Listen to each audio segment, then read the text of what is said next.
Pradėjau aš tai nuo paprasto darbininko, pradėjau su baldais, po to su panelėm, visokius skilimas buvo, dabar dirbu kaip meistras.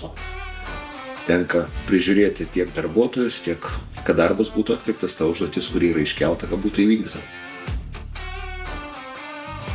Turbūt pats sudėtingiausias, tai mūsų dupleksai ir apartamentai, kur čia mūsų visas tiekimas, mūsų inžinieringas, toksai pats sunkiausias projektas, bet pats maloniausias, kai jisai baigėsi. Viskas priklauso nuo pačio krūvio, nuo dirbamų valandų, kiek tu turi darbuotojų ir panašiai. Būna ir 2, ir 3, ir 4 gali būti, bet jeigu nėra ten 2 darbuotojai dirba vienam projekte, tai čia labai toksai mažas projektėlis.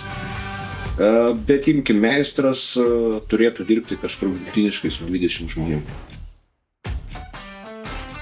Pačio projekto jau pabaiga, kai pasieki tą jau tiesiai, kai viskas jau baigėsi, kai pagalvoji, kiek buvo tų vargų ir jie visi praeiti, tai maloniausias etapas turbūt tas užbaigimas.